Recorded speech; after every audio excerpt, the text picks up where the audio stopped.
Hi, good afternoon. It's 1 o'clock here in Houston, Texas.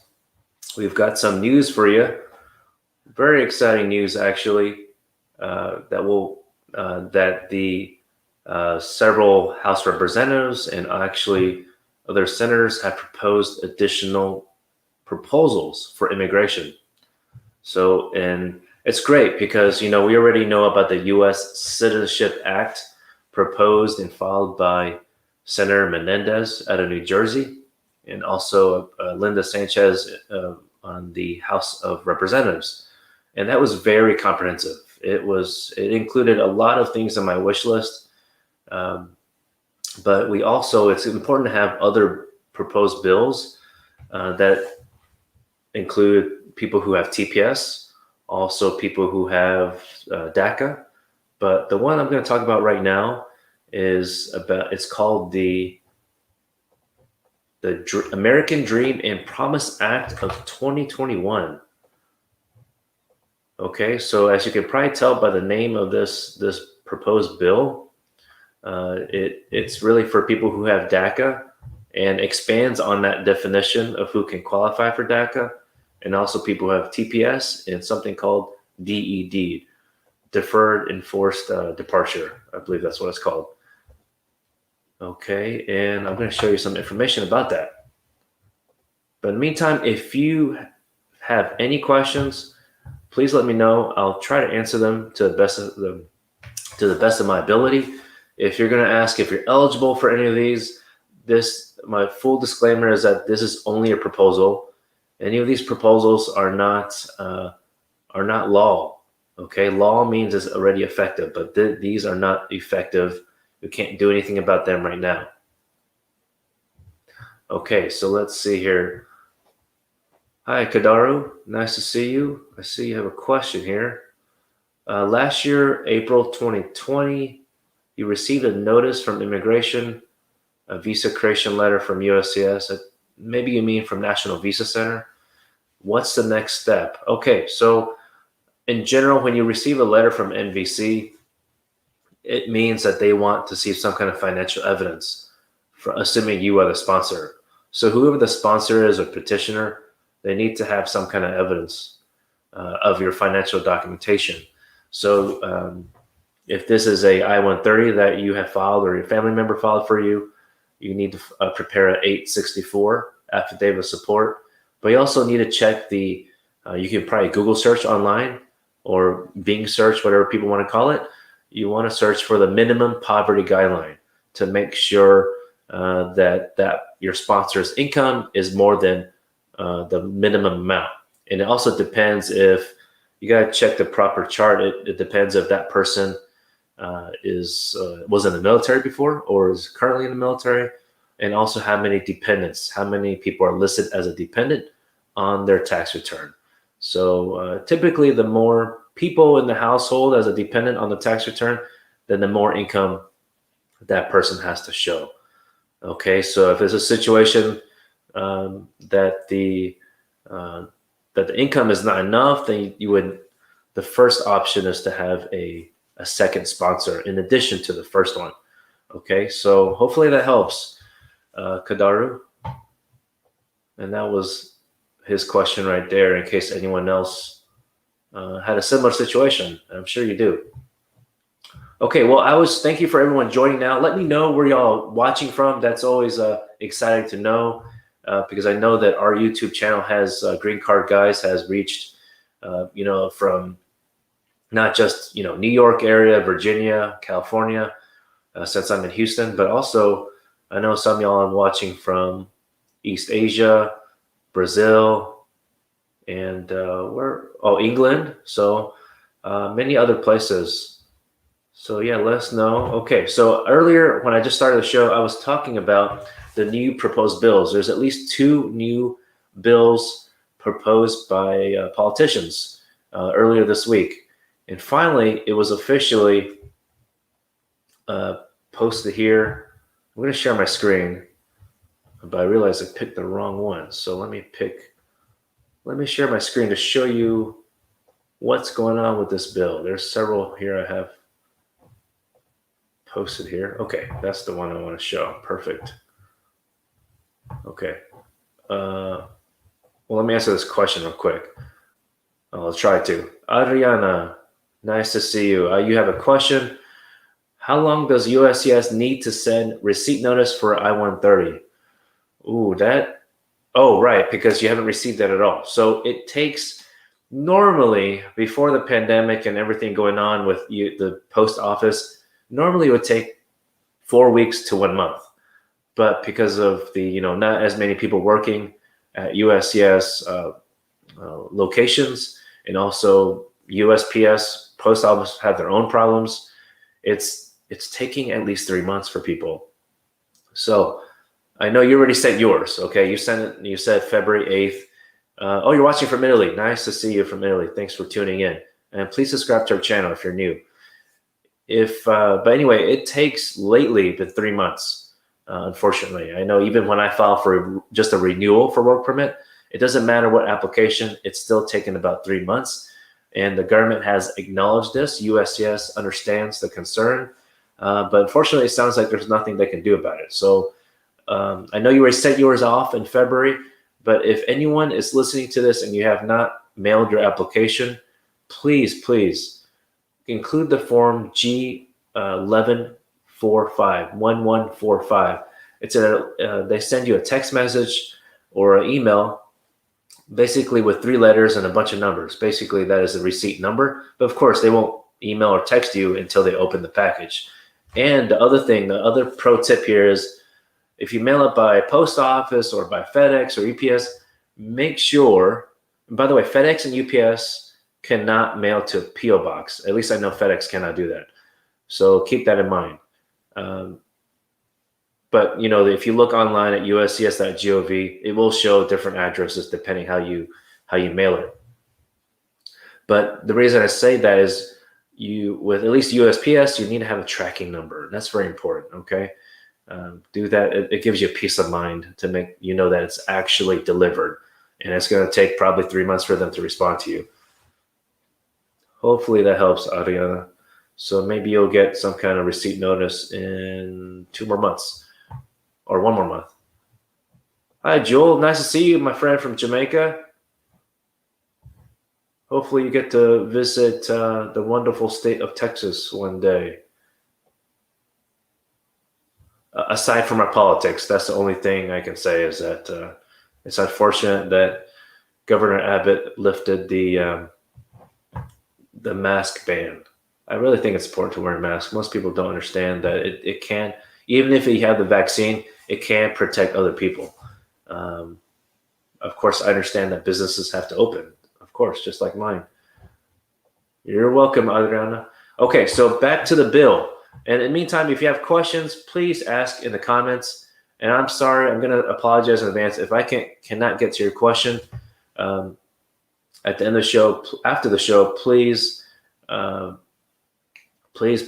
comment after the show as well, because for some reason on live chat, it won't let me comment again if you comment right now. Okay, so to this bill. Okay, let me see. Does it show it very? Okay, let me make it a little bigger for you. Let me make this bigger. Can you see it a little better? Looks like you can. Okay, so here we go. Let me start from the top. Okay, this is a summary here. This is the HR number 6, the Dream and Promise Act of 2021, introduced by Lucia Robal Allard and Nidia Velasquez. I think she's out of New York, and Yvette Clark.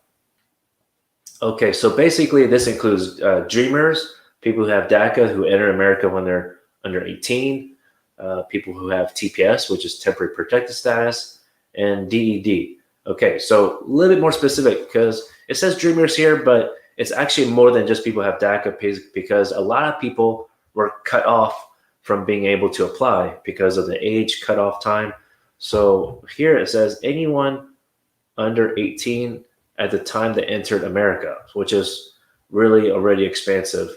It does not mention anything about having to be here June 15, 2007, because that was a requirement under Obama administration, under the formal DACA. Another great thing here is, well, of course, number one, you can't be inadmissible on any of these following grounds. By the way, it says criminal here, but if you can have some crimes. Try not to commit a crime, but if you have some crimes, it doesn't mean you're completely knocked out. But this is just a general statement here. Ineligible for citizenship, make sure you don't vote when you are not a U.S. citizen. Some people do on accident because of the DPS workers. Let's see here. So it says here, basically, not worry about minor traffic violations. That happens to the best of us. I got 2 tickets when I was a teenager in 1 week. It was ridiculous. So what happens? I completely get it. It was very unfortunate back then because I didn't have a job. Okay, so let's see here. By the way, if you do have a crime and you're arrested, I really highly recommend hiring a criminal lawyer. At least have a consultation. Please do not depend on the free lawyer, the public defender. They do the best they can, but they have too many cases. And if you want the proper advice, you really should, or at least a time dedicated to your case, you really should try to consult with a criminal lawyer. For us, we only practice immigration, but we always refer a list of criminal lawyers, and our clients, have to do their own due diligence. Make sure it's like kind of like dating. You want to make sure you have a good personality match, that you're in the same page for communication. That's very important because sometimes you have deadlines to fulfill.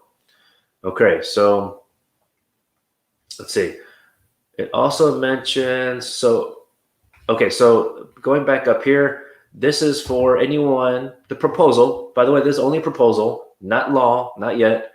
Hopefully one day soon, but I'll talk about my prediction later. You have to show that you were here before January 1st, 2021, okay? That's the first thing, okay? And many of y'all watching, I know you were here before then. And let's see here. It says that, okay, this is for conditional status. All right, conditional permanent resident. Well, actually, they kind of wrote that wrong. It shouldn't say conditional and permanent resident status in the same line. But anyway, I think they meant conditional status, okay, and that's for 10 years. Now, and also cancels any removal proceeding, assuming that you meet all these other requirements. And it's scrolling down, okay? And if you want to gain full lawful, so basically to remove the conditions, you get full lawful permanent resident status, then you have to get a degree from a U.S. institution of higher education, basically college, university, or complete at least 2 years in good standing in a bachelor's or higher degree program, okay?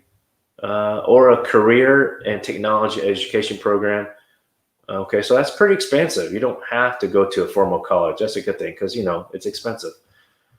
Complete, which, by the way, I try to complete as many of those like basic courses, basic classes at a community college because, hey, I'm not going to pay as much for college if I don't have to. There's a lot of options in America, so that's a good thing. Or instead of going to college, you can complete at least 2 years of military service. And if you're discharged and received an honorable discharge, that's okay. That will be allowed. But I don't think you can just complete 2 years of military service and that's it. I thought it was 4 years minimum with the military. So you might want to check that. But of course, that's why they say at least 2 years and a discharge afterwards.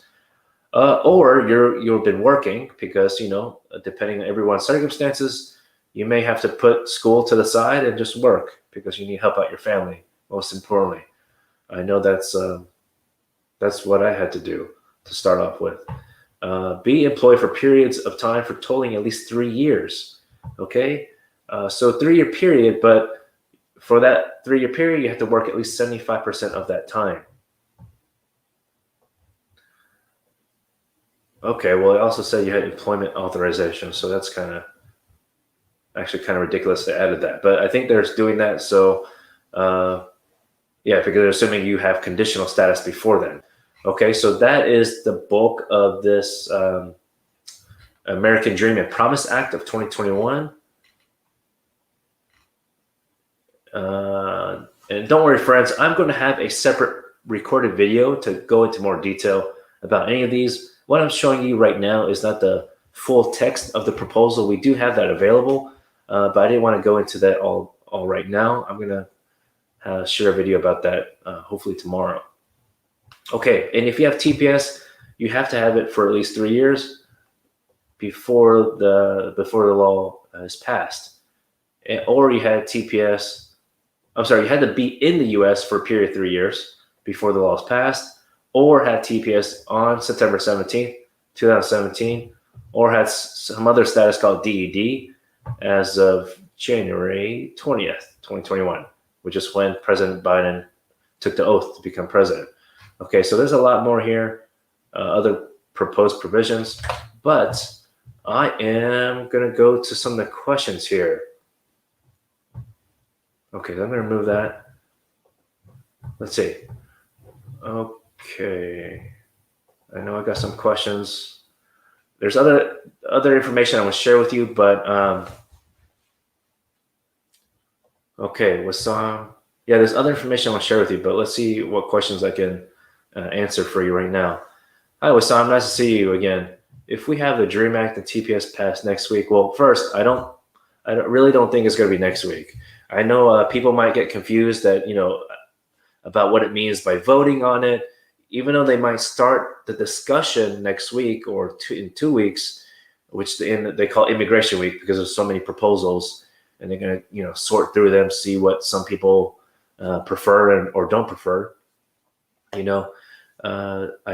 They're not going to pass it next week. I'm just going to be honest. That's what I understand about U.S. politics. It's just usually it goes through committee. It goes through a committee level. It's like a smaller number of politicians. And then after it passes committee, it goes to the bigger chamber, whether it's House of Representatives or the Senate. Okay. So I wanted to answer the first part. Then when is the next vote on the bill? It's for the 11 million undocumented. Okay, so from what I understand, they're going to the Immigration Week. They're going to discuss immigration in general. So probably any of the bills. I know some lawyers are saying, they prefer in piecemeal, bit by bit. And it's good that they have these proposals introduced this week. But, I prefer if they go with the big bill first to start with that, because ultimately, I think that if they only go with the smaller proposal, then a lot of Republicans will probably just say, look, we already helped with immigration, and that's it. So that's my concern about that. But it's good to have it on file, at least introduced, so that there is something in place in case Republicans say they don't want to help a certain number of people. Because, of course, in their mind, 11 million people is a lot. But that means the government needs to figure something out. Okay, Wassam, I know that didn't really answer your question, but I hope that gave you some idea. Hi, Love. Nice to see you again. When my husband sent his paper to National Visa Center, can he send and extract birth certificate? I think I remember your question, but you asked the question last time. It seemed kind of similar, and I think I responded saying that I think you mean like a birth summary extract, if that's all he has, and then hopefully it's like an original or a certified copy. That's the most important thing. If you can't have the full document, okay. But it at least nice to have both parents' names if there were to, because I know there's some that are like short form and it doesn't contain a lot of. It only contains a little bit information. So I don't know if that helped, but that's what I know. Okay, Yumang Patel. Let's see. Thank you for your question. Hi, me and my wife came to the U.S. in 2016 as a visitor. Your daughter born here. Congratulations on your daughter. Okay, she has autism. I know that's tough right now, especially with the pandemic. So more power to you in helping your family, you and your wife. Okay, so You're asking if you have any chance of status based on her. Well, any of these proposals, they don't necessarily require hardship unless you're having to apply for a waiver. So normally, not even think about these proposals, you have to have some kind of hardship if you have a proceeding, a court hearing in court. We call it Executive Office of Immigration Review. And if you apply for something called cancellation removal, which right now you can't because you have to show 10 years in the United States. And so you came in 2016, so that's roughly about 4 to 5 years for you, depending which month you came into America. So, but yeah, if you at least meet the 10-year requirement for cancellation removal, that's if you have a case in court. Some people ask, a lot of lawyers, and I talk about, some of these bad lawyers say they try to put people in removal proceeding on purpose. They file a fake asylum application, and then that somehow gets them to court for the purpose of filing the cancellation removal. I do not recommend that at all. If you are not in the radar of the government, keep it that way, okay? Don't put yourself in court proceeding on purpose. I do not recommend that. Hi, ML. Okay, so Yumeng Patel, basically my answer is right now, stay put, okay? Just wait to see what the proposals are from the Biden administration or these other politicians, okay? All right, ML, hello there. Mohammed, you want to ask conspiracy in the 4th degree attempted burglary. So I can't answer anything specific like that. That we actually charge a strategy session for that to review any criminal history. I do appreciate you asking, but it also depends on a state. And I'm in Texas. I wouldn't know, for other states. But even if for Texas, I don't know off the top of my head. That's too much information. So we always research for every single person to verify that it's accurate at the time. Okay, I see your other comments here. You got married in your home country, Jordan. Okay, congratulations on your marriage. She's American, U.S. citizen. She lives in America. Oh, she lives with you, I guess, in Jordan. Okay, because, yeah, you were deported before 11. Okay, you were deported a while ago. Let's see. You submit all documents to NVC for DS-260. Okay, so, yeah, if you need a review of your criminal history, Mohammed, I do recommend trying to find a lawyer in your state, or at least, not where you live because you don't live in America now, but where the state where the crime occurred or the conviction. I'm in Texas, but if you have a hard time finding a lawyer in a different state, if it happened outside Texas, we're always happy to help guide anyone to lawyers in a different state, because I understand some people want to meet face to face. I totally get it. To be honest, I'm not meeting anyone face to face. I'm trying to stay as safe as possible, even with a mask. So I do appreciate you because, I do miss meeting people face to face. It's a tough time right now for everyone. Okay, but let's see here. Mohammed, you asked the question, do you need a waiver? Yeah, again, I don't know right now. You do have to, because for anyone that asks me to review a crime and the consequences of a crime, I really have to review all the documents and look at the law in that state. Okay, and any recent cases that happened in the past, because things change all the time. So I'm not sure if you need a waiver, because that's your main question right there. Of course, that would be important to know.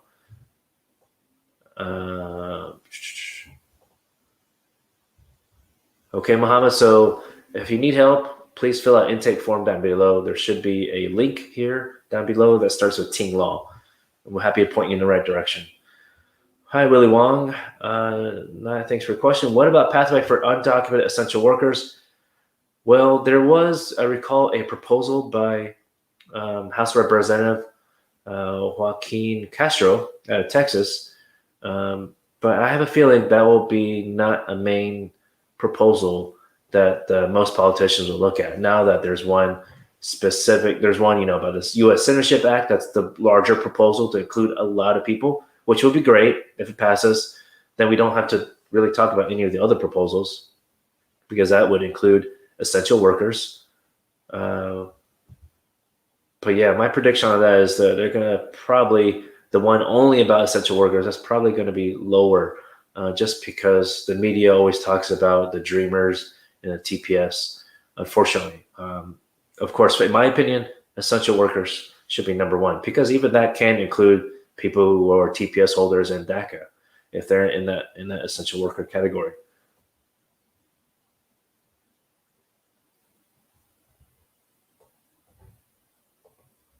Wissam, you got a question again, my friend.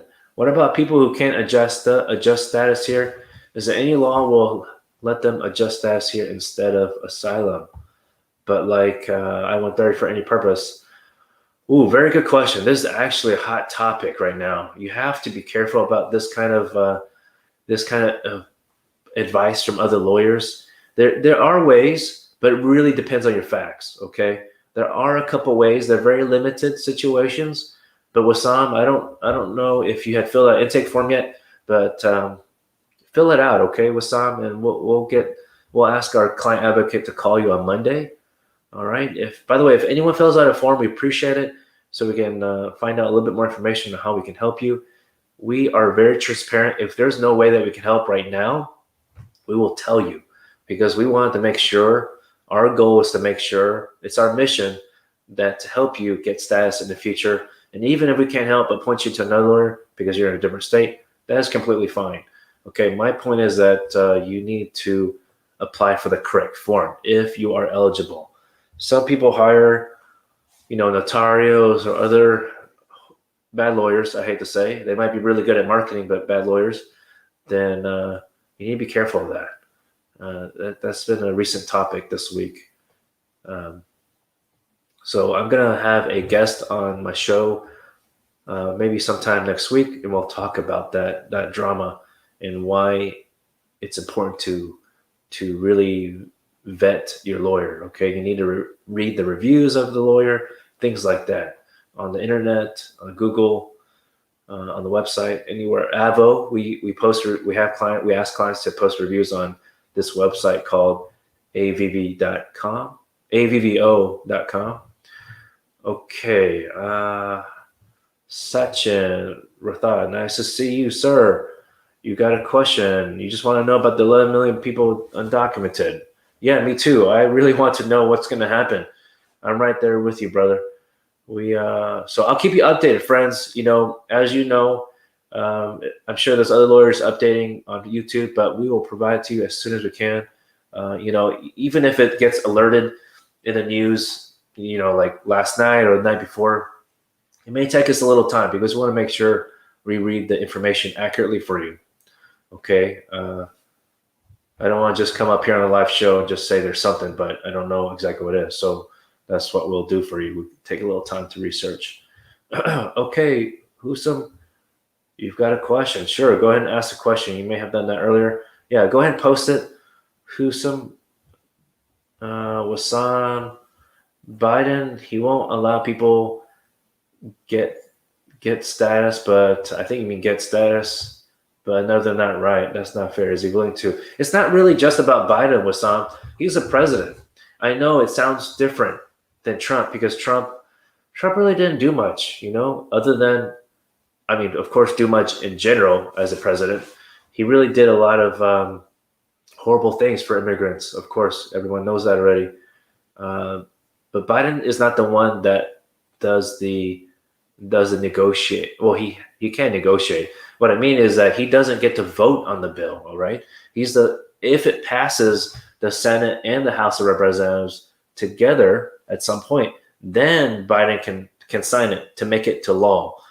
And so even though his team can make a proposal to certain senators that would do the introduction, presidents don't usually get the final say on a bill like this. If it's an executive action or proclamation, that's something that, you can give him a hard time about. For example, like the travel ban, things like that. He has control on that. And also the visa ban that he finally signed to get rid of that last week. Okay, Wissam. So I know in general, yeah, it's still early. Okay, friends, it's still early. There are proposals in the books here. They've been introduced, but it's still early. Okay, so let me share. My prediction is I think it could happen in the summer at the earliest, sometime between July and August. It does take a long time. Just think about this: the recent COVID relief rescue plan, American Rescue Plan, it still hasn't been finalized, voted on both sides together. And he's been in office technically a month and a half. So it kind of give you an idea how long things take. And we all know Biden administration, they have other items that they're talking about, even right now, this week. I believe it's talking about, defunding the police. I mean, I haven't read that, so I have to do that later. Um, so hopefully that'll give you an idea. There's a lot of priorities. Obviously, in my opinion, immigration, in your opinion, immigration is a huge priority, but they have a lot of priorities. Okay. Faza, hello. You would like to know if public charge is still available. Well, yeah, public charge is still going on. If it was Biden is not cannot just sign it away. I wish it could happen like that, but that's not the proper way. So he's trying to do it not like how Trump did it, but how any president should do it, and is go through the court system. Okay, I do remember reading something that you know, in general, every side to a legal case, lawyers can file a brief, and I think in this situation, he told his lawyers, Department of Justice, not to file any brief in support of public charge. So that should give some indication to a judge that, look, you don't have to honor this public charge. So I do believe it will go away. It will just take some time. Okay, Tejas Desai. Oh, I like that name too.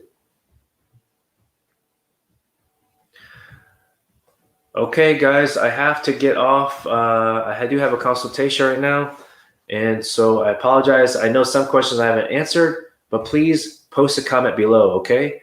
And watch out for our video tomorrow about the laws, okay? Thank you so much for tuning in. Take care now. Bye-bye.